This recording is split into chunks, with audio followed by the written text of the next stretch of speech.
दर्शकवृन्द नमस्कार। कार्यक्रम अपन विशेष में अपने सबके हार्दिक स्वागत है। कार्यक्रम विशेष में विशेष प्रसंग पर संबंधित व्यक्तित्व संगे बातचीत करते रहे छी। आजुक हमरा सबक प्रसंग अछि एखन महिला हिंसा विरुद्ध के वा लैंगिक हिंसा विरुद्ध के 16 दिवसीय अभियान जारी है। आगामी सोम दिन वा कही अगहन 13 गते धनुषा जिला अदालत से एक फैसला हो जा रहा है। अपने सब निहारिका राजपूत जकरा कुमारी आमा वा कुमारी म्या कही के नाम से चिन्हल जाय छे, उनका एक पीड़ित के रूप में देखल जा रहा है। एखन क्या तो करीब 2 वर्ष पहले धनुषाक महेंद्रनगर के शिवराज श्रेष्ठ आ महोत्तरी जलेश्वर के निहारिका राजपूत दोनों आदमी के संबंध से एक बच्चा के जन्म भेले। मुदा शिवराज श्रेष्ठ के कहब जे ई बच्चा हमर नहीं है वा हम एकरा एक्सेप्ट नहीं कर सकै छी। तकर बाद ई घटना एक अदालती मुद्दा बन गल है। शिवराज श्रेष्ठ अपन समय में आबि कर अदालत में हाजिर से भ गेल छथिन। पूर्व पक्ष के लिए एखन थुना में छथिन। 13 गते अगहन के फैसला हो जा रहा है। निहारिका जी के कहब छै जे हमरा न्याय नहीं भेटत, तई बात में हम सशंकित छी। उनका मन में शंका जे उचित न्याय हमरा नहीं भेट सकैया, ताई विषय पर बातचीत करे के लेल सेहो एखन महिला हिंसा विरुद्ध के अभियान जारी है। ए प्रसंग में से बातचीत करबाक लेल 2 गोटे उपस्थित है। आजुक अतिथि के रूप में हमरा सबके स्टूडियो में सबसे पहले तो कुमारी म्या वा कही कुमारी आमा के रूप में परिचित निहारिका राजपूत जी है। तपाईले स्वागत छ कार्यक्रम में। नमस्ते, म निहारिका राजपूत, अविवाहित आमा। तैना दोसर अतिथि सामाजिक अभियंता महिला अगुवा कहियन एखन विभिन्न सामाजिक गतिविधि समय अगुवा के रूप में काज करे छथिन गुंजा राय जी। अपना के स्वागत है। धन्यवाद। अब निहारिका जी के नेपाली भाषा इजी हेते ते द्वारे आजुक अंतर्वार्ता नेपाली भाषा में निहारिका जी तपाईबाट सुरु गर्छु म। अब 13 गते फैसला हुने कुरो छ, तपाईले किन विश्वास छैन अदालतमाथि? अदालतमाथि त विश्वास छ, नहुने होइन। तर पहिला केही अधिकार कर्मीहरू या भनौँ जिल्ला प्रशासनले मसँग यति अत्याचार गर्नुभयो कि मलाई अहिलेसम्म अब विश्वास भइरहेको छैन कि मलाई उचित न्याय पाउँछु भनेर। किन अब सुरुमा बाबु 3 महिनाको पेटमा हुँदा यो मुद्दा चल्यो, तर मुद्दाको दर्ता हुनुभन्दा पहिला मलाई धेरै कष्ट भोग्नु पर्यो। मलाई एउटा फाइल अर्को कुर्सीबाट अर्को कुर्सीमा लग्नलाई पनि धेरै कष्ट भोग्नु परेछ। दर्तै नगरेको अवस्था पनि थियो त्यति बेला। अनि केटा खुलिआम घुमिरहेको थियो, उसलाई समात्दा पनि समातिराखे थिएन। दर्ता भयो, दर्ता भएको 8-9 दिन पछाडि केटालाई फरार भयो। तर त्यो 8-9 दिनको बिचमा पनि समात्न सकिन्थ्यो, दर्ता थियो के समात्नु भएन। फरार भइसकेपछि मलाई बारम्बार म जिल्लामा दुगुर्दा हरेक दिन जिल्लामा शनिबारसम्म म जिल्लामा गएर आफ्नो गुहार सुनाएको छु। अपराधी यतिकै घुमिरहेछ, उसलाई खोज्नु पक्राउ गर्नु भनेर, तर पक्राउ गर्नु भएन। यसरी नै अब तपाईहरुकै मिडियाक्रमबाट मेरो केसलाई त्यस्तो सामाजिक तौरमा अगाडि आयो, धेरै मान्छेले मलाई चिन्नु भयो। त्यस्तै क्रममा म आफ्नो एउटा बच्चालाई जन्म दिए। जन्म दिइसकेपछि यो समाजले मलाई स्वीकारेको त थिएन, यो समाजले पछि पनि मलाई स्वीकार्नु भएन। म त्यही क्रममा म काठमाडौँ गए। काठमाडौँ गएर यस्तै मिडियामा आएर आफ्नो कुरा राख्दा बल्ल यो केस अदालतसम्म, जिल्ला अदालतसम्म पुग्यो। अब जिल्लामा अदालतमा पुग्दा पनि केटा फरारको फरारै थियो, केस पनि त्यस्तो खासै अगाडि बढेको थिएन।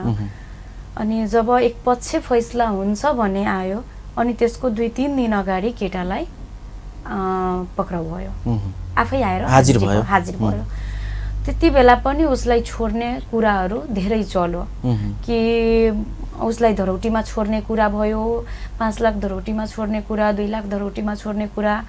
त्यति बेला पनि मैले उसलाई धरौटीमा छोड्यो भने तब त सबै अपराधी त्यसरी नै पैसा दिएर खुलिआम घुम्न थाल्छ। मैले त्यहाँ पनि आफ्नो आवाज उठाएँ कि उसलाई छोड्यो भने त मलाई थुन्नु पर्छ, कि त म अपराधी छु भने मलाई थुन्नु पर्छ। म एउटा अविवाहित आमा बने, तर कसको कारण बने? उसले आफ्नो रिस्पोन्सिबिलिटी लिएन त्यो मान्छेले, अनि म आफ्नो एक्लै बच्चालाई पालिरहेको छु। त्यो मान्छेले मेरो करनी गरेको हो। पहिला त्यसले करनी गर्यो। करनी गरिसकेपछि उसले मेरो अश्लील फोटो अनि भिडियो बनाएको थियो। त्यो भिडियो अनि फोटोद्वारा मलाई धेरैचोटि उसले बारम्बार ब्ल्याकमेल गर्यो कि तिम्रो फोटो सोसल मिडियामा हालिदिन्छु। त्यो डरको कारण म त्यति बेला चुप्प लागेँ। तर मैले भित्रभित्र 2-3 जनालाई सुनाइसकेको थिएँ, उसको फ्यामिलीमा पनि मैले सुनाएको। अनि त्यति बेला उहाँको फ्यामिलीले मलाई घरमा बोलाएर राख्नुभयो। म आफ्नो छोरासँग बिहे गराइदिन्छु, तिमी कसैलाई नभन, यसले स्वीकार छ तिमीलाई। तर उनीहरूले बच्चा फाल्नलाई मात्र मलाई बोलाउनु भएको थियो। जब मैले फाल्न सकिनँ, म फाल्दिनँ आफ्नो बच्चा भनेपछि मलाई घरबाट निकालिदिनु भयो। त्यसपछि कानुनी प्रक्रियामा तपाईँ जानुभयो। तपाईँहरू बीच प्रेम सम्बन्ध थियो वा यो इच्छा विपरीतको बच्चा हो कि के हो तपाईँको? इच्छा विपरीतको हो, प्रेम सम्बन्ध थिएन। यो कुरा तपाईँ बयान दिनुभएको छ अदालतमा? हजुर। तपाईँको इच्छा विपरीत गर्भ रह्यो तपाईँको विचारमा? हजुर। अनि अब के चाहनुहुन्छ तपाईँ? तपाईलाई शङ्का किन छ वा भनौँ एउटा हुन्छ नि अब कानुनी प्रक्रियामा अहिलेसम्मको यात्रामा एउटा सङ्घर्षमा जुन तपाईँले असहयोग भयो विभिन्न तह तबका व्यक्तिहरूबाट, त्यसबाट डर छ तपाईँले? हजुर। महिला कर्मीहरू सङ्घहरू पनि मलाई भन्नुभयो, सर संस्थाहरूबाट पनि म सबै ठाउँ गएको थिएँ आफ्नो गुहार लिएर। तर उनीहरूले बच्चा फालिदेऊ अनि मुद्दा हामी चलाउँला भनेर। तर म बच्चा फाल्ने भ्यूमा थिइनँ, म आफ्नो बच्चा जन्माउन चाहिरहेको थिएँ। मसँग एउटा प्रमाण भनेको त्यही बच्चा थियो। यो न्याय लड्नलाई एउटा प्रमाण त्यो थियो। बच्चा थियो। तर बच्चा चाहिँ इच्छा विपरीत भयो। तपाईसँग फेरि पनि आउनेछु। गुन्जाजी, तपाईँले यो घटनालाई अहिलेसम्म कसरी बुझ्नु भएको छ र अब यो फैसलाको अन्तिम चरणमा यो मुद्दा छ, के छ तपाईँको विचारमा? खास गरी निहारिका बहिनीले आफ्नो पुरा वृत्तान्त सुनाइ नै सकेकी छिन्। अहिले सुरुदेखि र अहिलेसम्म उसले कति सङ्घर्ष गर्नु पर्यो यहाँसम्म पुग्नको लागि, कति पीडा सहनु पर्यो, कति मतलब मान्छेहरूको कुरा सुन्नु पर्यो, नराम्रो कुराहरू सुन्नु पर्यो। म पनि पछि सम्पर्कमा आएँ थाहा पाउँदाखेरि निहारिकाको बारेमा। जति बेला सम्पर्क निहारिकासँग हुँदाखेरि त्यति बेला बच्चा पेटमा थियो। बच्चा पेटमा हुँदाखेरि जन्म दिने अवस्था थियो त्यति बेला। अनि जन्म दिने अवस्थामा पनि मैले जो समाजको यहाँको अवस्था जुन देखेँ, जुन निहारिकालाई हेर्ने जुन एउटा नजरिया जुन हेरे समाजको, त्यो अहिले त हाम्रो समाजको त्यस्तै अवस्था छ। धेरै कम मान्छे छ जो पोजिटिभ लिएर हेर्छ। जति बेला निहारिका जिल्ला प्रहरीमा आफ्नो न्यायको लागि अगाडि बढ्यो, त्यो निहारिकाको मात्र यो अवस्था छैन। यहाँ हाम्रो खास गरी जिल्ला प्रहरीको कुरा गर्दाखेरि जिल्ला प्रहरीमा कतिपय घटनामा सहज हिसाबले मुद्दा दर्ता हुन्छ, सहज हिसाबले पनि लिन्छ। तर कतिपय यस्तो घटनाहरू छ जो विभिन्न किसिमको दबाब जहाँ जान्छ, विभिन्न किसिमको प्रभाव जहाँ जान्छ, प्रलोभन पनि भनौँ, त्यो पनि जाँदाखेरि दर्ता नहुने अवस्था हुन्छ। र निहारिकासँग पनि त्यही भयो। र खास गरी निहारिकासँग एउटा पोजिटिभ पक्ष त्यही थियो कि पेटमा बच्चा थियो। अरू घटनामा पेटमा बच्चा हुँदैन, त्यहाँ खासै त्यो सिरियसली लिइरहेको अवस्था हुँदैन। अनि यहाँ पेटमा बच्चा एउटा थियो प्रमाणको रूपमा, र त्यो प्रमाण पनि नष्ट गर्नको लागि धेरै दबाब दियो। पहिला त जुन रेप केसहरू हुन्छ, त्यो रेप केसमा मान्छे एउटा यो निहारिकाको एउटा एक्जाम्पल छ। तर रेपकै कुरा गर्दाखेरि त गाउँमा रेप घटना हुँदाखेरि त पीडित सबभन्दा पहिले समाजबाट अगाडि बढ्नकै लागि डराइराखेको हुन्छ, आफ्नो समाज, आफ्नो परिवारबाट।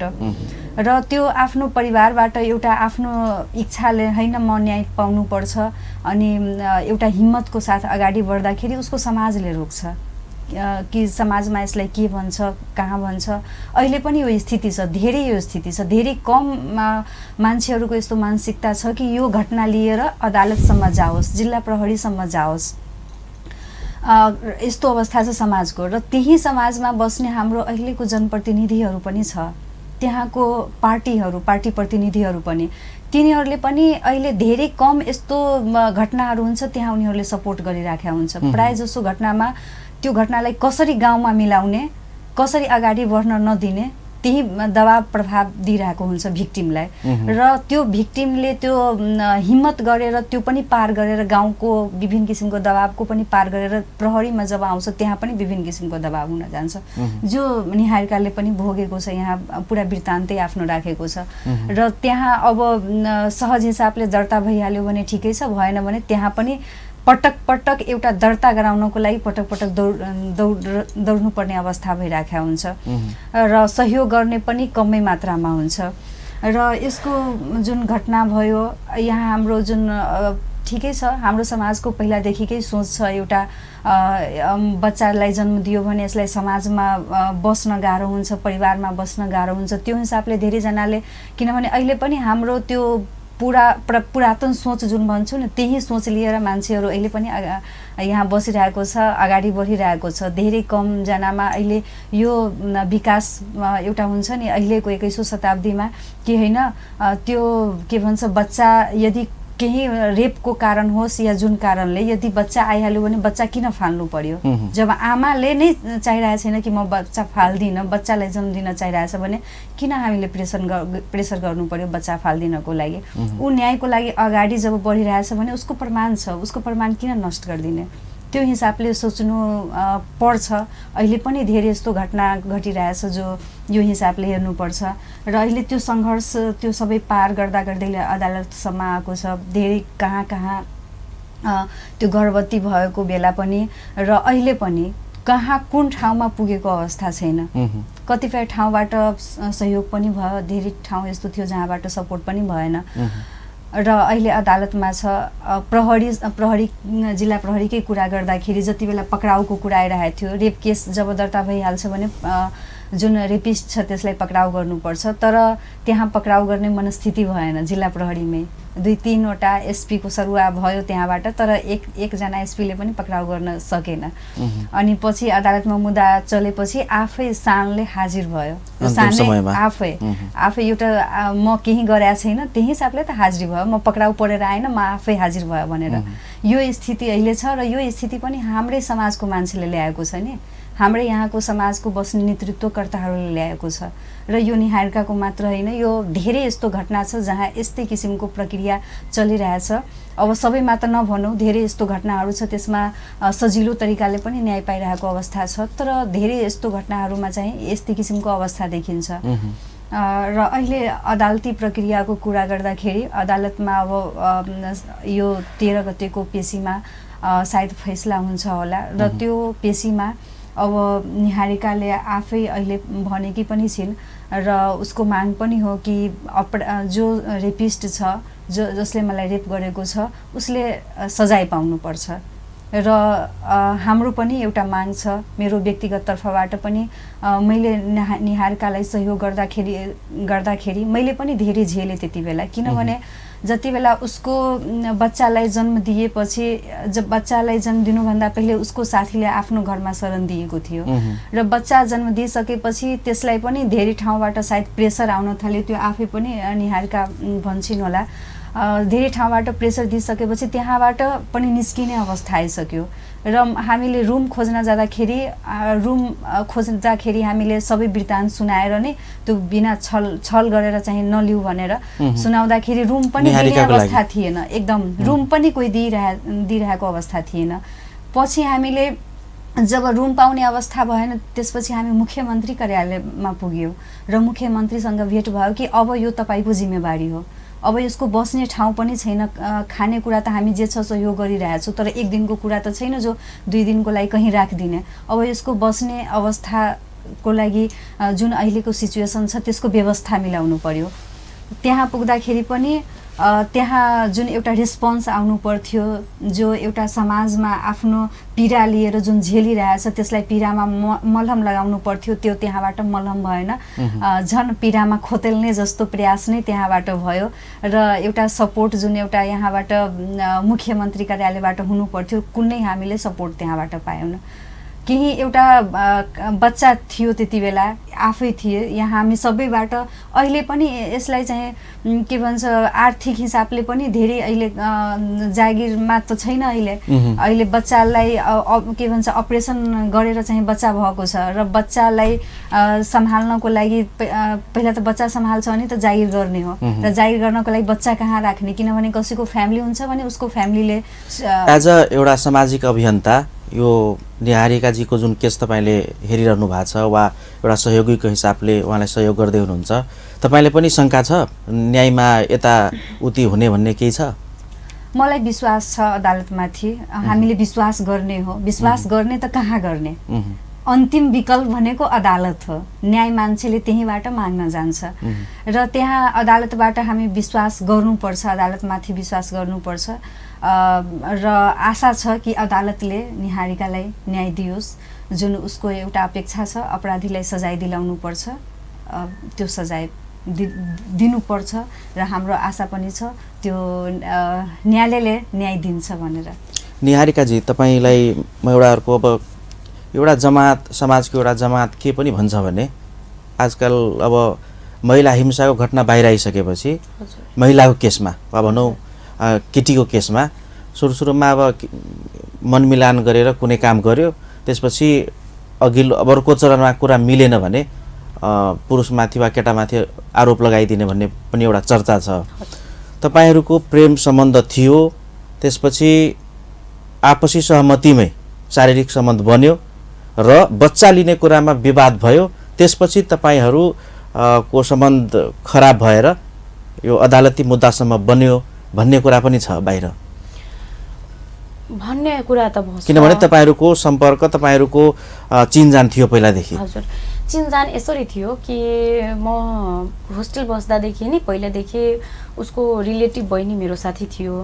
अनि त्यो रिलेटिभ बहिनीको कारण उसको आफ्नो बहिनीसँग पनि मलाई साथी बने। म अब केटी केटी चिने, फेसबुकमा साथी बने। अनि त्यसरी त्यसले पनि मेरो बहिनीको साथी हो भनेर उसले मलाई चिनेको पहिला। अनि त्यसरी उसले मलाई पहिला कुरा गरेको, तर मैले एउटा साथीको दाइ हो भनेर मात्र चिनेको थिएँ। तर उसको घरमा जाँदा क्रममा यस्तो साथी जस्तो बोलचाल थियो, नहुने होइन, तर त्यस्तो मेरो कुदृष्टि उसको पनि त्यति बेला मैले बुझिनँ, मेरो पनि त्यस्तो मनमा कुनै पनि इच्छा थिएन। तर उसले चाहिँ आफ्नो घरमा मलाई एकचोटि बोलाउँदा, उसको बहिनीले नै मलाई पहिलोचोटि बोलाएको हो, उसको घरमा चाहिँ म जाँदा ऊ मात्र थियो एक्लै, उसको बहिनी चाहिँ अहिले आउँदैछु भनेर गयो। तर उसले मलाई एउटा जुस दिए थियो खानको लागि, त्यो जुस खाँदा चाहिँ म आफ्नो होसमा भइनँ त्यति बेला। अनि त्यही दिनको यो कर्नी गर्यो, यसले मेरो धेरै नराम्रो फोटोहरू तानेको थियो। अनि त्यो फोटोको सहारा लिएर यो चाहिँ पटक पटक मसँग 2-3 पटक यसले मसँग त्यस्तो सम्बन्ध बनायो। अनि उसको मम्मीले चाहिँ मेरो छोरीसँग बिहे गराइदिन्छु तिमी कसैलाई नभनेर भन्नुभयो, जबकि मैले उहाँनिर नि आफ्नो सबै कुरा लिएर बसेको थिएँ, भनेको थिएँ तपाईँको छोराले मलाई। तपाईँसँग ब्ल्याकमेलिङ गरेको प्रमाणहरू तपाईँसँग छ? त्यो बुझाउनु भएको छ? हजुर। अनि यो अहिलेसम्मको जुन सङ्घर्ष छ वा भनौँ तपाईँको एउटा पीडा छ यो न्याय पाउने क्रममा, त्यसमा कति सहयोग वा असहयोग भइरहेछ? अदालतले अहिलेसम्म त राम्रै गर्नुभयो, नराम्रो त के। अदालतको त खैर एउटा प्रक्रिया हुन्छ, त्यसपछि अन्य जुन एउटा हुन्छ नि सहयोगी संस्थाहरू, व्यक्तिहरू। हजुर, संस्थाहरूबाट खासै संस्थाको त नभनौँ, तर व्यक्तिगत रूपले नै महिला कर्मी भन्नुपर्छ, गुन्जाजी दिदी भयो, फेरि जलेश्वर ओरेकको लीला दिदी भयो, अनि अझ 2-3 जना हेल्प मधेसीको पनि दाइहरू हुनुहुन्छ, रामुदगाड दाजु, अनि सविता यादव दिदी, अनि 4-5 जना मिलेर नि मलाई अहिले फाइनेन्सियली धेरै सपोर्ट गरिराख्नु भयो। तपाईसँग सोद्धाखेरि त्यो बच्चा शिवराजकै हो भन्ने प्रमाण तपाईसँग के छ? म सबभन्दा राम्रो के चाहन्छु भने त्यो प्रमाण मैले धेरै दिएँ, उसकै बच्चा हो भनेर नि मैले प्रमाण धेरै दिएँ, जिल्लामा पनि दिएँ, महिला कर्मीको अगाडि दिएँ, सहर संस्थामा गएर दिएँ, तर त्यो प्रमाणले मात्र म दुःखै पाएँ, केही पनि त्यसले पाइनँ मैले। त म चाहन्छु कि DNA टेस्ट हुनु पर्यो मेन।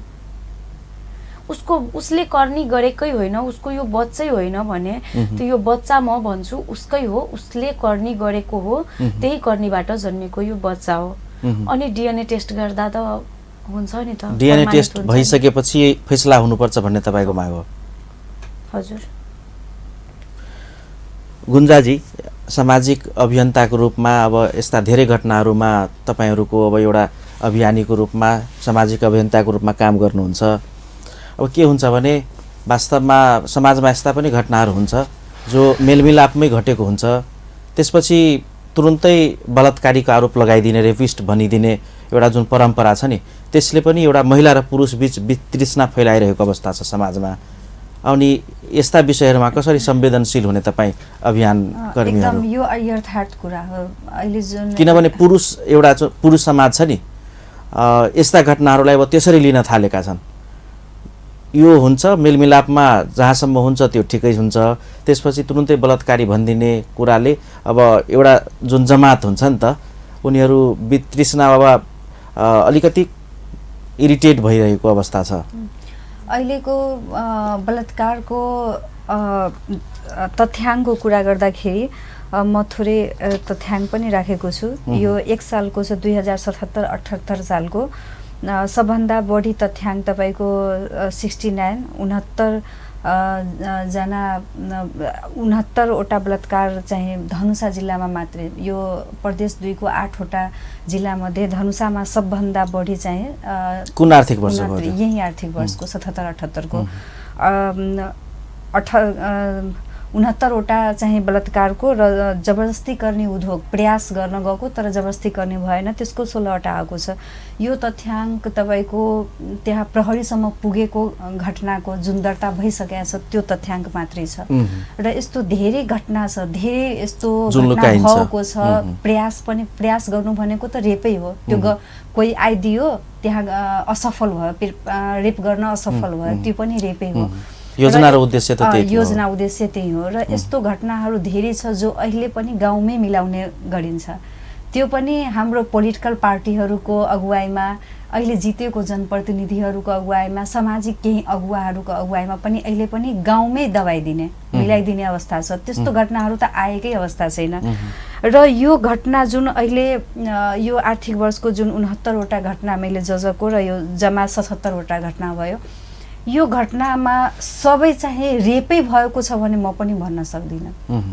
किनभने अहिलेको अवस्था छ, अहिलेको मिलो मतोमा पनि चाहिँ सम्बन्ध अगाडि बढाउने र पछि कुनै यस्तो कारणवश केही खटपट वा केही झैझगडा भयो भने त्यो रेपमा प्रतिशोधको भावना हुन्छ। प्रतिशोधको भावनाले रेपमा दर्ता गराइदिने त्यो अवस्था पनि छ। र यो अवस्था हामीले पनि देखिरहेछौँ। यो हाम्रो समाजको एउटा विकृति नै भन्नु पर्यो। किनभने जो निर्दोष व्यक्ति छ, निर्दोष चाहिँ फस्नु हुँदैन। एउटा कानुनको न्याय प्रणालीको एउटा उखान नै छ कि 1000वटा कैदी अपराधी छुटोस् तर एउटा पनि निर्दोष चाहिँ समातिनु हुँदैन। र यसको लागि हामीलाई पनि दुःख लागिरहेको हुन्छ कि अब यस्तो केसहरू पनि आइरहेको अवस्था छ। र यस्तो केसको लागि निराकरणको लागि एउटा मात्रै उपाय छ, जो अनुसन्धान पद्धति जुन छ नि त्यो वैज्ञानिक हुनु पर्यो। अहिलेको जुन अनुसन्धान पद्धति छ त्यसमा एकदम फितलो किसिमको हुन्छ। म यसमा पनि कुरा राख्न चाहिरहेको थिएँ। जुन एउटा अनुसन्धान हुनु पर्यो ग्राउन्ड लेभलबाट, त्यो अनुसन्धान भइरहेको अवस्था छैन। अनुसन्धान एउटा वैज्ञानिक पद्धतिले हुनु पर्यो कि निर्दोष त्यसमा बाँचोस्, जुन वास्तविक अपराधी हो त्यो चाहिँ पक्राउ परोस्। र अर्को एउटा यसमा यो घटना चाहिँ बढी देखिनेको एउटा कारण के छ भने हाम्रो जुन अहिलेको कानुन छ त्यो कानुनले चाहिँ 20 वर्षभन्दा मुनि चाहिँ 18 वर्षभन्दा मुनि रेप भएको छ भने त्यो सहमतिमा भएपछि पनि त्यो रेपमै जान्छ। त्यो कारणले पनि यो घटना वृद्धि भएको मतलब अहिलेको जुन एउटा बाल विवाहको जुन हामी कुरा उठाउँछौँ, भागेर जुन विवाह गर्छ त्यो घटनाहरू पनि रेपमा गइरहेको अवस्था छ।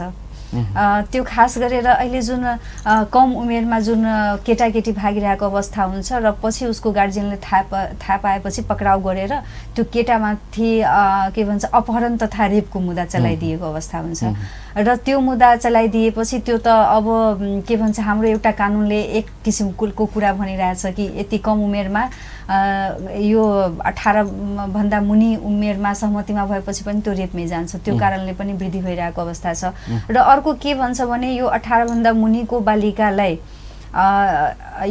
त्यो 20 भन्दा क्रस मतलब जुन पुरुष होस् या बालक होस् त्यो त्यसले चाहिँ रेप गरेपछि त्यो के भन्छ प्रलोभन देखाएर धाक धम्की देखाएर त्यो हिसाबले रेप गरेछ भने त्यो रेपै ठहरिन्छ, त्यो कम उमेरकोलाई कम उमेरको बालिका छ भने रेपैमा जान्छ, त्यो कानुन पनि छ। त्यो हिसाबले चाहिँ रेपमा मुद्दा पनि बढिरहेको अवस्था छ। र अर्को चाहिँ त्यो जुन अहिले भन्नुभयो कि सम्बन्ध चाहिँ बनेको हुन्छ र त्यस्तो कुनै बिग्रियो भने त्यो अगाडि दर्ता गराइदिने, रेपमा मुद्दा दर्ता गराइदिने, त्यो पनि एउटा विडम्बना छ, विकृतितिर समाज गइरहेको छ। यसलाई चाहिँ कम गर्नको लागि त्यही अनुसन्धान पद्धति जुन छ त्यो चाहिँ एउटा वैज्ञानिक पद्धतिको हुनुपर्छ र मात्र यो कम हुन्छ र यसले निर्दोष मान्छेलाई पनि फसाइरहेको अवस्था छ। र हामीले यस्तो यस्तो घटनामा रेप घटनामा जाँदाखेरि हामी पनि आफ्नो हिसाबले चाहिँ एउटा सामाजिक किसिमले अनुसन्धान हामी गरेर नै कसैलाई कुनै घटनालाई उठान गर्छौँ र हामी आफ्नो हिसाबले अनुसन्धान गर्छौँ, एउटा सामाजिक हिसाबले जुन अनुसन्धान हुन्छ त्यो, तर एउटा वैज्ञानिक हिसाबले जुन अनुसन्धान हुनुपर्छ त्यो नेपाल सरकारले चाहिँ यस्ता पद्धतिहरू ल्याउनु पर्छ। त्यो अनि मात्र यो घटना जुन अहिले बढिरहेको छ त्यो कम हुन जान्छ। निहारिकाजी, अब तपाईले एउटा डिएनए टेस्टको माग गर्नुभयो, अरू पनि तपाईसँग केही त्यस्ता इच्छाहरू जसले यो बच्चा उसकै हो र तपाईको इच्छा विपरीत बच्चा भएको भन्ने प्रमाण वा भनौँ त जसरी तपाईहरूले एउटा बलात्कारकै आरोप लगाइरहनु भएको छ त्यो पुष्टि गर्ने अन्य तपाईसँग कुनै प्रमाण छ जो तपाईले पेश गर्न सक्नु भएको छैन अहिलेसम्म? होइन, त्यस्तो केही प्रमाण छैन। अब के चाहनुहुन्छ तपाईँ? अब मानिले तपाईको इच्छा विपरीत आदेश आयो भने के गर्नुहुन्छ? अब म पूर्व निवेदन हाल्छु। पूर्ण आवेदन उच्च अदालत, सर्वोच्च अदालतसम्म जानुहुन्छ? सहमतिको अब कुनै पनि वातावरण छैन त्यसो भए? आरोपित पक्षबाट त्यस्तो केही सहमतिका लागि वा मेलमिलापका लागि कुनै वातावरण बनाइदिन वा भनौँ सहमति गर्न केही पहलहरू भएको छ कि छैन? तपाईलाई के छ, दबावहरू छ, टर्चरहरू चाहिँ के छ? त्यस्तो टर्चर त केही पनि छैन, तर त्यस्तो कुरा यो बिचमा 1-2 दिनदेखि त्यस्तो कुरा आइरहेछ कि मेरो छोरालाई जेल नपठाओस्, हामीहरूले अपनाउँछौँ भनेर, त्यो बच्चालाई उसलाई अपनाउँछौँ भनेर त्यस्तो कुरा आइरहेछ। अनि तपाईको के छ यसमा विचार? अपनाउनु त कुरै नै भएन, त्यो त मेरो लागि न्याय भएन। मतलब जेल जानु उसँग बस्नु, उसलाई अपनाउनु त सधैँ आफूसँग बलात्कार हुनु, त्यही भयो मेरो लागि। उसँग बस्नु त त्यही भयो नि मेरो लागि, त्यो त मेरो जित या मेरो न्याय भएन नि त। त्यो त अब अपराधी जेल जान्छ, उसलाई जेल बाहेक कुनै बाटो होइन भने त उसलाई अब पैसाले पनि देखायो, मलाई पैसा दिएर केस दबाई दियोस् भनेर पनि उनीहरूले चाह्यो, तर म चुप्प लागिन। पुलिस प्रशासनले चुप्प लाग्यो, म अगाडि बढेँ, मिडियानिर गएँ, धेरै मान्छेहरूनिर गएँ ताकि मलाई सपोर्ट होस्, म यो केसलाई अगाडि बढाउँ। कतै नभए पनि म अगाडि बढ्छु, म आफ्नो केसलाई यतिकै थुम्न दिदिनँ। म जबसम्म उचित न्याय पाउँदिनँ तबसम्म लड्ने क्षमता पनि राखेको छु, अनि आफ्नो काखमा बच्चा लिएर म त्यतिसम्म सर्वोच्चसम्म पुग्छु। मतलब कस्तो सजाय होस् भन्ने चाहनुहुन्छ तपाईँ? जुन एउटा बलात्कारीलाई हाम्रो नेपाल कानुनमा एउटा बलात्कारीलाई जुन सजाय हो त्यही सजाय चाहन्छु, त्योभन्दा बढी केही चाहिएन।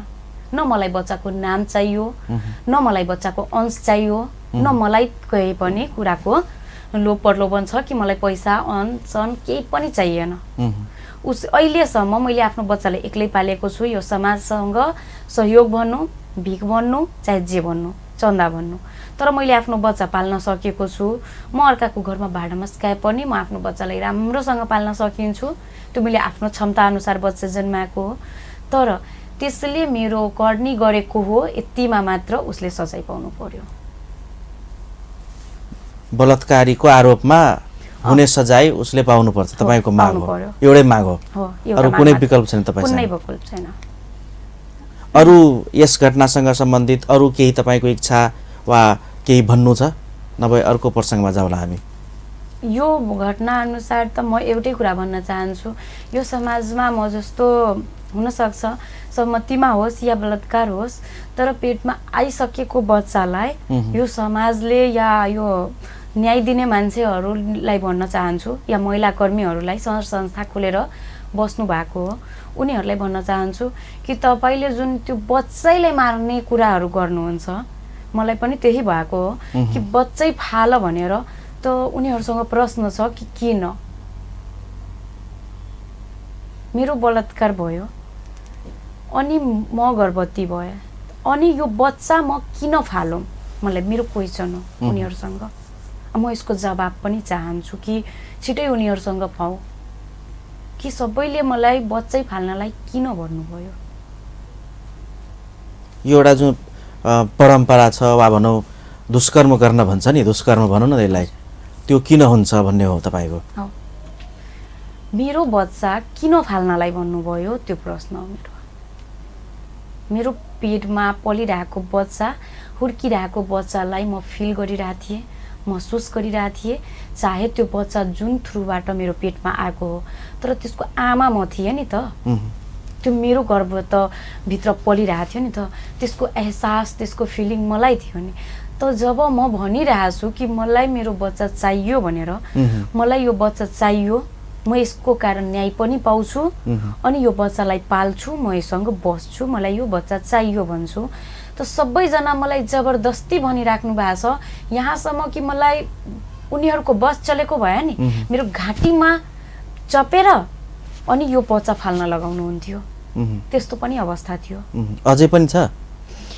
अब मुख्यमन्त्रीको कुरा गर्नुभयो दिदीले, त मुख्यमन्त्री र त हामी बाबु 10 दिनको हुँदा म डिस्चार्ज भए, त्यसको 3 दिन पछाडि मुख्यमन्त्री निर गएको छु। लगभग मेरो बाबु 15 दिनको थियो अनि 15 दिनको बच्चा भए पनि त्यो त बच्चा थियो नि त, त्यो त जन्मिसकेको बच्चा थियो नि त। त मुख्यमन्त्रीले त भन्नुभयो टाइममै फाल दिएको भए राम्रो हुन्थ्यो, त्यस्तो भन्नुभएको थियो? हजुर, मेरो मुखमै भन्नुभयो। मेरो पछाडि त कति भन्नुभयो, तर जति बेला म बाबुलाई फिडिङ गराएर रुममा आएँ अनि मलाई भन्नुभयो यसको परिवारहरूलाई कति लाज मर्दो कुरा हो, धेरै मलाई नि मेरो नि टाउको झुकाउने कोसिस गर्नुभयो। तर म एउटा आमा बनिसकेछु नि, त म यो भन्न चाहन्छु कि एउटा केटीको नजरले होइन, एउटा कसैको आमाको नजरले मलाई हेर्नु, यो बच्चाको आमा छु, मलाई आमाको नजरले हेर्नु। म मेरो बच्चा कसरी मार्न सक्थेँ मलाई भन्नु। कुनै पनि आमाले आफ्नो बच्चालाई घाँटी चापेर बाटोमा फालिदिन्छ या झाडीमा फालिदिन्छ, मलाई त्यो आमादेखि मलाई मतलब पनि छैन, मलाई त्यो आमाहरूलाई केही भन्नु पनि छैन, किनभने जसले आफ्नो बच्चालाई फालिदिन्छ नि त्यो आमा नै होइन। म आमा छु, म आफ्नो बच्चा फाल्न सकिनँ, म फाल्न पनि सक्दिनँ। म मेरो बच्चालाई त्यतिकै माया गर्छु, त्यतिकै राम्रोसँग पालिरहेको छु जसरी अरूले आफ्नो बच्चालाई पालिरहेछ। पुरै फ्यामिली, पुरै प्यारेन्ट्स मिलेर एउटा बच्चालाई पाल्छ नि, म आफ्नो बच्चालाई त्यतिकै सुख सुविधामा राम्रोसँग पालेछु हो। मसँग अलिक कम छ, म कममा हुर्काइरहेको छु, कसैसँग बढी हुन्छ उसले बढीमा हुर्काउँछ, तर मैले आफ्नो बच्चालाई मारेर बाटोमा फालेको होइन। गुन्जाजी तपाईँ पनि जानुभएको थियो उहाँसँग? हो, म पनि गएको थिएँ, त्यही सहयोगकै अपेक्षालाई गएको थिएँ, तर सहयोग चाहिँ त्यहाँबाट पाइनँ, निराश भएर फर्किनु पर्यो। खास गरेर म यो उहाँले त धेरै ठुलो कुरा उठाउनु भयो नि त। अब कारण जेसुकै होस्, प्रसङ्ग जेसुकै होस्, घटना जेसुकै होस्, तर गर्भ बसिसकेपछि भावनात्मक एउटा हुन्छ नि त, आमा छोरा त हुन्छ। उहाँले धेरै ठुलो कुरा उठाउनु भएको छ, एउटा सामाजिक अभियन्ताको उसमा अहिले त यो एकदमै ठुलो एउटा इस्यु छ अनैतिक सम्बन्ध वा मेलमिलापमै पनि सम्बन्ध भयो भने पनि बच्चालाई फाल्ने? म यसमा खास के भन्न चाहन्छु, अहिले गर्भपतनको कुरा मान्छेले उठाउँछ। यो गर्भपतन मान्छेले जुन गरिरहेछ त्यति बेला चाहिँ आफू राम्रो हुनको लागि गरिराखेका हुन्छ कि मलाई कसैले नराम्रो भन्दैन। तर त्यो बच्चाले गर्भपतन गरेपछि गर्भैमा मारेपछि त्यसलाई जिउने के भन्छ एउटा अधिकार हुन्छ, त्यो पनि दिएन। अर्को कुरा कतिजनाले हामी सुन्छौँ मिडिया वा समाचारहरूमा चाहिँ कि कहीँ फालेर अनि छोडिदिने, अनि त्यो बच्चालाई अहिले हाम्रै कबीर आश्रममा चाहिँ उहाँ चाहिँ पालिरहेको अवस्था छ। त्यो बच्चालाई चाहिँ आमा पनि त्यो बच्चाले पाएको छैन, बुवा पनि पाएको छैन। र अहिले जुन निहारिकाले एउटा आफ्नो आमा भएर उसलाई जुन एउटा नाम दिएको छ र आमाको जुन ममता, आमा बुवा दुवैको ममता उदिरहेको छ, यो सबभन्दा ठुलो कुरा हो। समाजमा निहारिकाबाट धेरैले सिक्नुपर्छ। समाजमा त्यस्तो बच्चा फाल्ने, गर्भपतन गरिदिने मान्छेहरूले यस्तो सिक्नुपर्छ कि बच्चालाई जन्म दिने, बच्चा चाहिँ पृथ्वीमा आउनु उसको अधिकार हो, उसको अधिकार हामीले चाहिँ छिन्नु हुँदैन। र अर्को जुन हामी जिउँदो बच्चालाई पनि फाल्छौँ, त्यो आफू राम्रो बन्नलाई फालिदिन्छ, त्यो बच्चाको अधिकारको के भयो? र त्यो काम अहिले जुन एउटा निहारिकाले एउटा यो समाजले देखाएको छ कि आमा कुनै पनि अवस्थामा आमा नै हुन्छ। र यो सिक सबैले सिक्नुपर्छ। हाम्रो समाजलाई परिवर्तन गर्नुपर्छ। डरले मान्छेले बच्चालाई फाल्छ नि, डरले। त्यो कहिलेसम्म डराउने? पहिला जे जति गरेछ, गल्ती गरेकै होस्, गल्ती गरेको होस्, त्यो त्यति बेला गरेको छ। जब गर्भमा आमा बच्चा आइसकेको छ भने त्यति बेला आमाको रेस्पोन्सिबिलिटी, जिम्मेवारी निभाउनु पर्छ। त्यो मान्छेले, त्यो महिला चाहे जो होस्, त्यो अविवाहित आमा होस् चाहे विवाहित आमा होस्, विवाहित आमाले पनि धेरै के भन्छ यस्तो कुराहरू आएको छ, बाहिर फाल्ने वा गर्भपतन गर्ने। त्यो आफ्नो एउटा सम्मानको लागि समाजमा आफ्नो सम्मान पाउँछ। तर त्यो बच्चा जुन बच्चा अनाथालयमा जुन पालिरहेको अवस्था हुन्छ, त्यो बच्चाले के पाउँछ? यो सिक चाहिँ निहारिकाबाट सिक्नुपर्छ कि बच्चा जब आइसकेको छ भने बच्चालाई नफाल्नु, बच्चालाई जन्म दिनु, तपाईँ आफ्नो आमाको जिम्मेवारी निभाउनु। निहारिकाले समाजबाट पनि धेरै हेला पायो। यहाँ मैले पहिला पनि राखेँ कि रुम पनि, कोठा पनि पाइरहेको अवस्था थिएन। हामीले रुम कोठाको लागि कहाँ सर्च गरेनौँ। त्यो त त्यति बेला यसलाई त धेरैजनाले नराम्रो भन्यो नि त। त्यो यो आफ्नो सम्मानको, इज्जतको त्यहाँ हेरेन, आफ्नो बच्चाको मुख हेऱ्यो र बच्चाको अधिकार छ, त्यो अधिकार हामीले दिनुपर्छ। र यो सिक चाहिँ सबैले सिक्नुपर्छ। म अहिले पनि निहारिकालाई सलाम गर्छु, यस्तो आमा सबैले बन्नुपर्छ। र यो एउटा उदाहरण छ।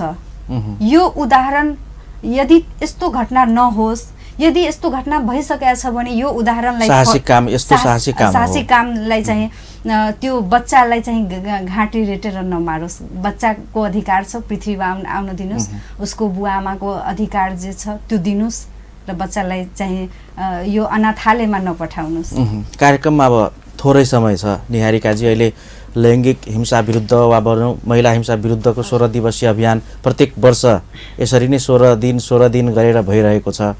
तर घटना वृद्धि नै भइरहेको छ, कमी आइरहेको छैन। तपाईँहरू आफै पनि एउटा पीडित भएर यो 2-3 वर्षको जुन एउटा सङ्घर्ष छ, महिला हिंसाको जुन एउटा भनौँ न यस्तो परिणाम छ, भयावह अवस्था छ, यो 16 दिवसीय जुन कार्यक्रम हुन्छ नि, यसलाई कसरी लिनुहुन्छ? यसले के सकारात्मक प्रभाव पार्छ? जसरी तपाईँले एउटा न्याय खोजिरहनु भएको छ, यसले के हुन्छ? फाइदा हुन्छ? फाइदा पनि हो, अनि चलाएर मलाई लाग्छ केही भइरहेको पनि छैन। एउटा फर्मेलिटी हुन्छ नि हाम्रो सधैँको, खाना खानु छ, बेलुका खाना खानु छ, बिहान खाना खानु छ, दिउँसो खाना खानु छ। त मलाई त त्यस्तै लाग्छ कि हरेक साल यो अभियान चलाइन्छ, सकियो 16 दिन, अनि सब आफ्नो आफ्नो घरमा।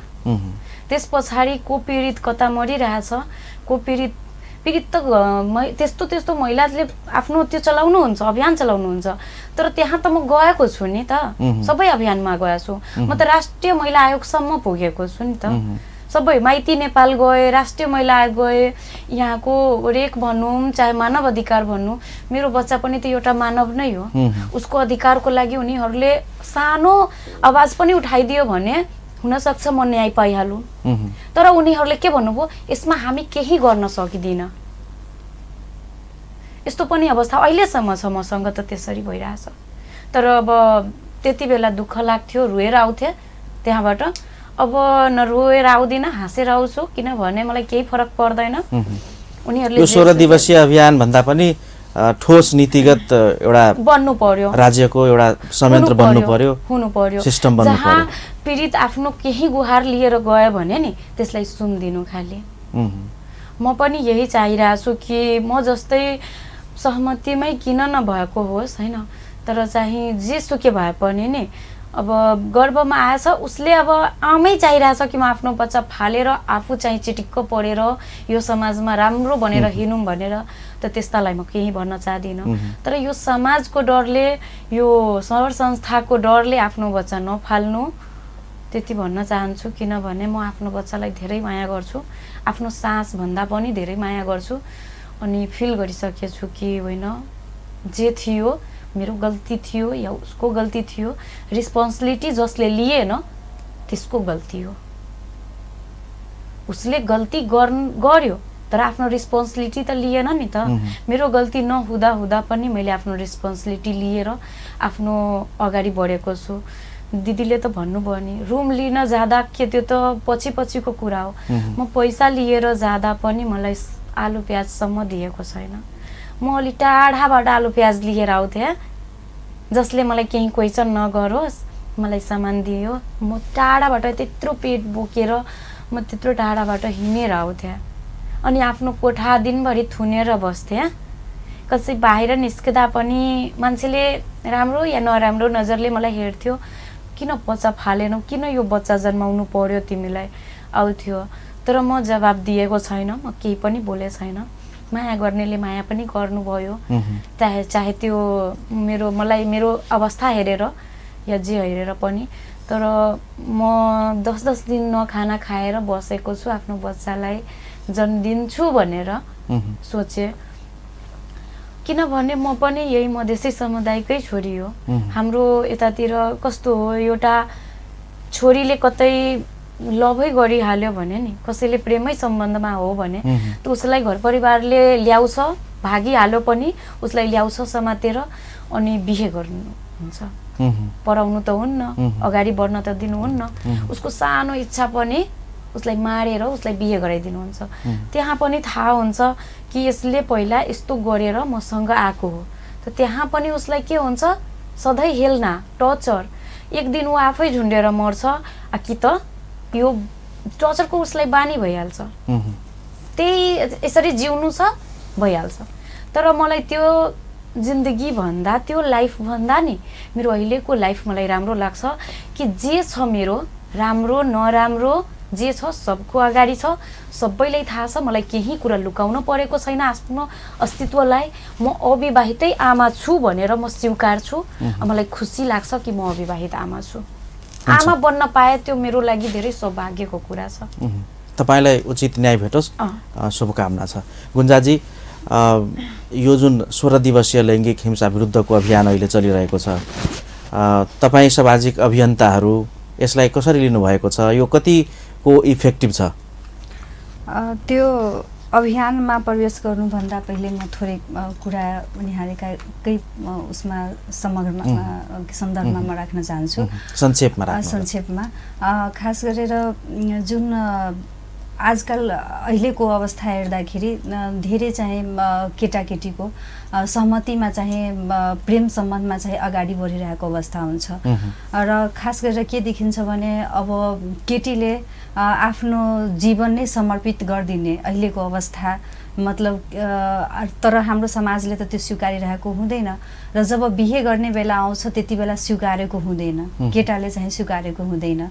त्यति बेला कतिपय मसँग यस्तो घटना पनि धेरै आएको छ, कुनै गर्भवती भएको घटना आएको छ, कुनै गर्भवती नभएको, अब के भन्छ कति दिन सँगै बसेको घटनाहरू। र त्यस्तो घटनामा जब केटाले स्वीकार्दैन भने त्यति बेला उसको के अवस्था हुन्छ हाम्रो समाजमा। र समाजलाई पनि सबै थाहा छ कि अब उसको बिहे हुन्छ, दुवैको बिहे हुन्छ भनेर समाजले पनि त्यो हिसाबले हेरिराखेको हुन्छ। र त्यति बेला बिहे अब नगर्ने भनेर केटा चाहिँ साइड हुन्छ र फरार भइहाल्छ। यस्तो घटना पनि धेरै आइरहेको अवस्था छ। त्यति बेला केटी के गर्छ? अब त्यो अवस्थामा त्यो आक्रोश त उसको आउँछ नि, र आक्रोशको अवस्थामा उसले आफ्नो कानुनमा जे कुरा पाउँछ त्यही लिएर अगाडि बढ्छ। र जब उसको एउटा सहमतिमा अगाडि बढिरहेको हुन्छ, उसको इच्छा पूर्ति हुन्छ, त्यति बेला धेरै राम्रो। जब अब बिहे गर्ने कुरा आउँछ त्यति बेला फरार भइहाल्छ। धेरै यस्तो घटना छ जहाँ फरार भएको अवस्था छ अहिले पनि। त्यति बेला जब स्वीकार्ने अवस्था हुन्छ र त्यति बेला अपनाउँदैन, त्यो अगाडि बढ्छ नै, कानुनको सहारा लिन्छ नै। हाम्रो जुन सामाजिक परिवेश छ नि, परिवेश यसमा त नामै जोडिनु, यस्ता घटनाहरूसँग नामै जोडिनु, सबै थोक जानु हो, एकदम सबै जानु हो र फरार भइहाल्छ। र त्यो आक्रोशमा मान्छेले कानुनको सहारा लिन्छ र कानुनले उसलाई जे बाटो देखाउँछ त्यो बाटो अपनाइरहेको अवस्था हुन्छ। यस्तो पनि धेरै अहिले अवस्था छ। र अर्को जुन निहारिका जस्तै अहिले एउटा धनुषाको औढी गाउँपालिका 6 नम्बर पोखरी भिण्डामा पनि एउटा अविवाहित आमाले एउटा बच्चालाई जन्म दिएको छ। म यो घटनालाई पनि बुझ्न कोसिस गरेँ, अहिले समाचार माध्यमबाट नै बुझ्न पाएको छु कि त्यसलाई पनि स्वीकारेको अवस्था छैन। त्यसले बच्चा जन्म दिइसकेको छ, केटा अहिले फरार छ। यो त बाहिर आएको घटना छ, यस्तो घटना अरू पनि लुकेको होला। यस्तो अवस्थामा केटी के गर्छ, महिला के गर्छ यो अवस्थामा? अनि यस्तो कुरा पनि धेरै आउँछ, सम्बन्धमा मान्छेले सम्बन्धमा अगाडि बढाउँछ र पछि गएर रेपमा हालिदिन्छ। रेपमा आउनुको यो पनि अवस्था धेरै छ। एज पुगेको हुँदैन, ऊ त म योसँगै जीवन बिताउँछु, विवाह गर्छु भने सोचेको हुन्छ र समयमै उसलाई छोडेर गएपछि, फरार भएपछि के गर्छ? यस्तो अवस्था पनि धेरै छ। यो सम्पर्कै माया हाल्नु, सम्बन्धी बनाइहाल्नु, त्यो मेरो उद्देश्य छैन। गल्ती गरेको छ, त्यो हाम्रो समाजको जुन संस्कृति छ त्यो संस्कृति अनुसार हिँड्नुपर्छ।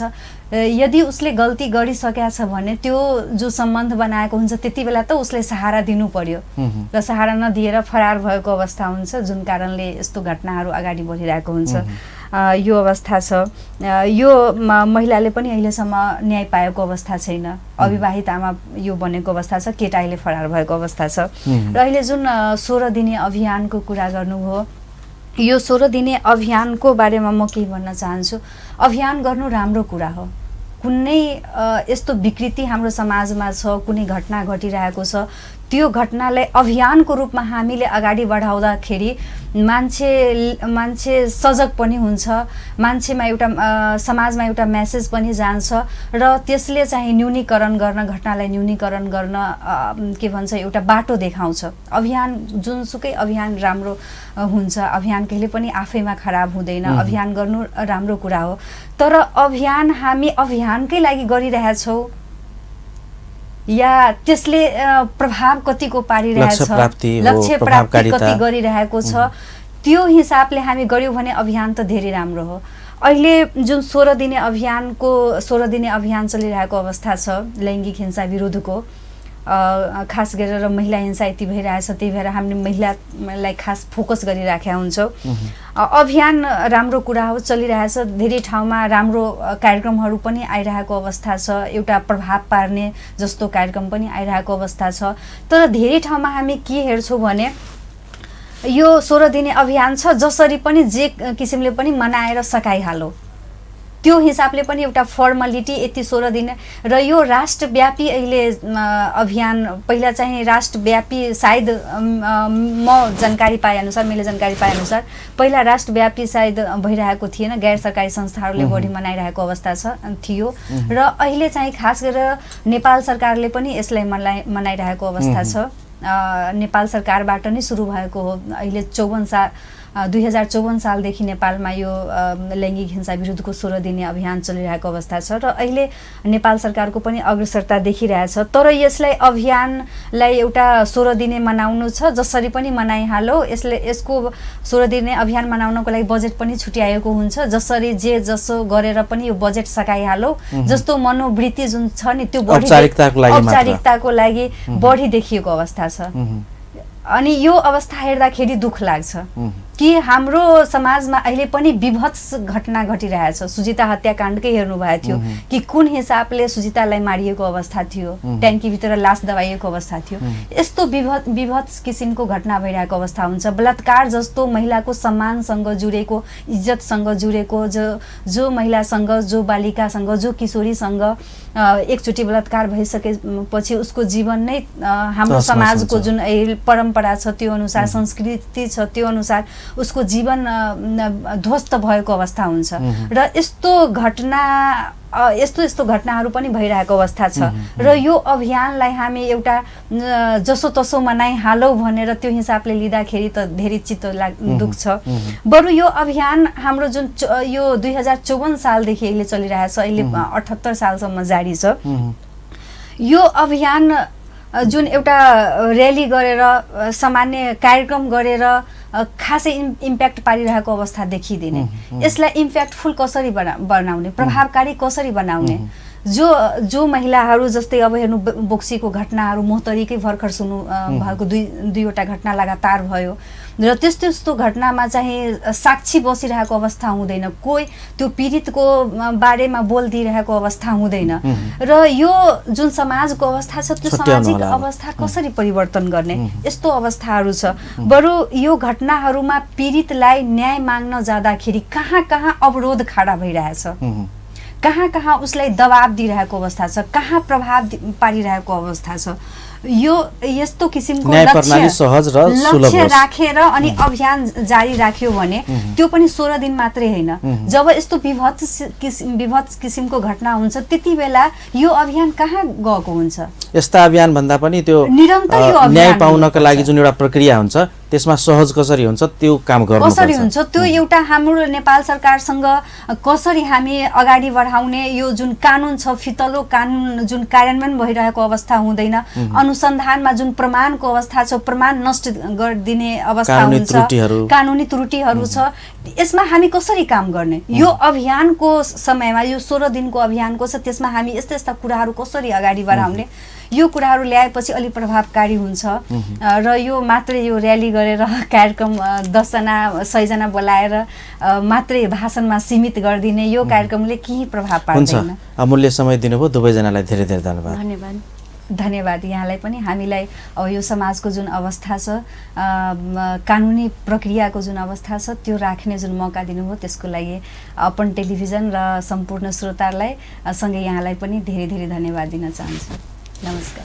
दर्शकवृन्द, कार्यक्रम अपन विशेष में आज हमारा सबक अतिथि अविवाहिता आमा एकटा पीड़िता छथि जिनकर अदालती हुनकासँग संबंधित जे घटना है एखन अदालती प्रक्रिया में है आ अंतिम चरण में है एकर फैसला होबे के निहारिका राजपूत जी तहिना सामाजिक अभियंता गुंजा राय जी जे अपने सब संग परिचित व्यक्तित्व सब छथि, हिनका सब संग संबंधित विषय में बातचीत भेल। फिर से दोसर श्रृंखला में अपने सब संगे भेंटघाट हेतै। एखन के लेल आज्ञा चाहै छी। नमस्कार।